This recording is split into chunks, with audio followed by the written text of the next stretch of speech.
If you're planning a trip across the Atlantic, you should prepare for more than just the jet lag. Depending on where you land, life in Europe can seem a bit unusual. So it's best to do a bit of research before you travel. Speaking of quirky little differences, one of the first things you may notice is the lack of AC. Hope you like fresh air because central air conditioning isn't everywhere like you might be used to.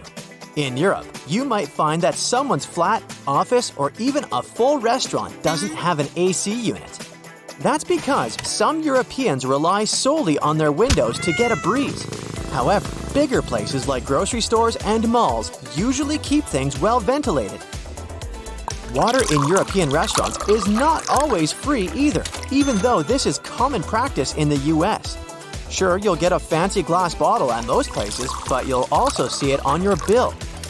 More so, if you ask for water, be sure to specify if you'd like it still, because you might get sparkling water instead. Forget about getting a glass full of ice water too. You might get cold water from the fridge, but Europeans don't do the whole tons of ice thing like they do in the US.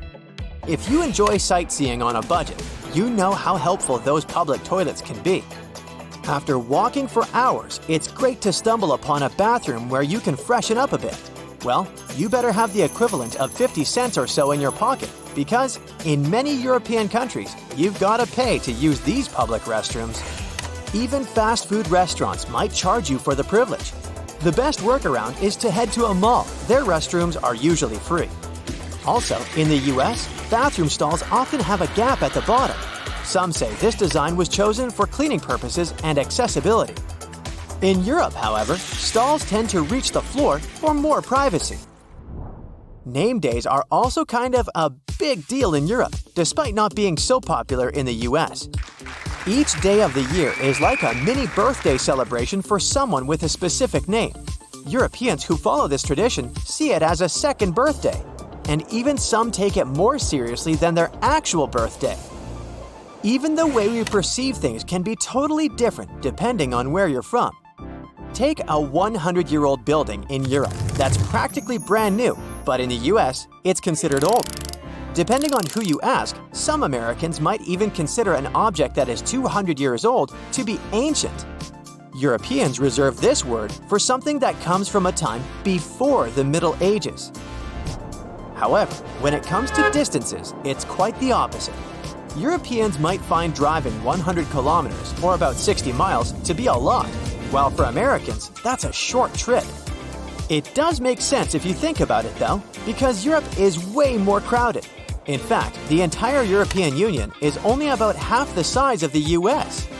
Either way, Europeans are always on the move, whether it's inside their continent or jetting off somewhere else on the planet. It's probably because most European countries are so small by comparison that people grow up thinking it's normal and easy to cross borders all the time. Even the appliances tend to be different when comparing the two regions. Take washing machines, for instance. In Europe, most of them only hook up to cold water, and they load from the front. In the US, it's common to have machines that use both hot and cold water and load from the top. On that note, make sure to research the type of electrical plug used in your European country of choice before traveling. You might find you'll need special adapters to be able to use your phone charger or curling iron while on holiday. Thankfully, most hotels are prepared for these issues and can offer adapters on demand, free of charge. Fridges might seem a bit different too. That's because tiny ones are the norm in Europe, except for large families who invest in bigger fridges and freezers. It's not all bad, especially if you enjoy sharing groceries with roommates, less food wastage, and more frequent trips to the store for fresh food. Might also want to polish your metric system knowledge before heading to Europe too. Everyone there is using meters, grams, liters, and Celsius. Sure, people in the US might learn the metric system in school, but they stick to the other system for their everyday lives, with yards, miles, pounds, and Fahrenheit.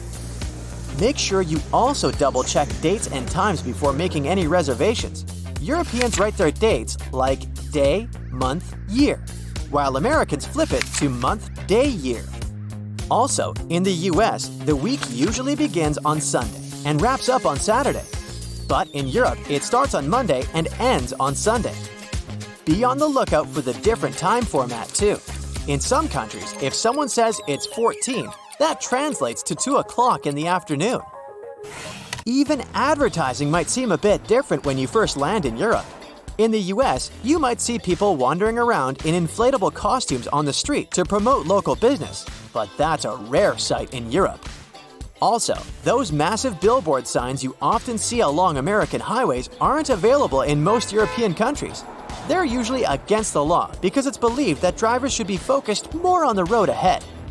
And such advertising techniques can be too distracting. Moving on to street names and shopping hours.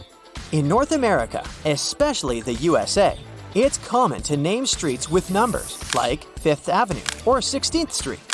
But if you head over to Europe, you'll find that streets usually have actual names. In some really rural spots in Europe, you might even stumble upon roads with no names at all. In Europe, there's also a cool tradition of naming roads that connect cities after the city they lead to. Shopping hours in Europe can be a bit confusing too, at times even frustrating. You've probably heard of the siesta in Spain, with some Mediterranean countries having similar customs. It's when shops and businesses take a little afternoon break. Smaller venues in European cities might close up for lunch breaks or have shorter hours on weekends. Some might even stay shut altogether on specific days.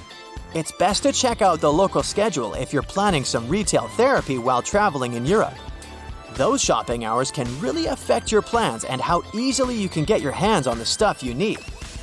While Americans tend to smile more, even to strangers, it can seem a bit unusual to people from other countries.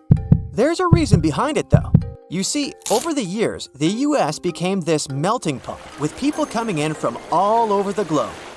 Being friendly and agreeable became crucial to bridge the gaps created by different cultures and languages. Sometimes it's more helpful to be nice than to be brutally honest. TV watching preferences can also seem different in Europe. Take Norway, for example, where you'll find this cool concept called slow TV. You know how we sometimes zone out in front of a show for hours? Well, Norwegians have turned that into a national sport, if you'd like. Think of it as the visual equivalent of background music. None of us get glued to the screen watching hours of wood burning or knitting marathons. But you might want to check it out when you need some background entertainment that doesn't demand your full attention. Speaking of taking things slow, you might have also heard about a concept called hygge. It's this whole way of life up in the Nordic European countries. Some think these life principles could be the secret to happiness. It's about creating a life that's free from annoying or overwhelming stuff. It's also about prioritizing your relationships and striving to always have a positive attitude. That's it for today. So hey, if you pacified your curiosity, then give the video a like and share it with your friends. Or if you want more, just click on these videos and stay on the bright side.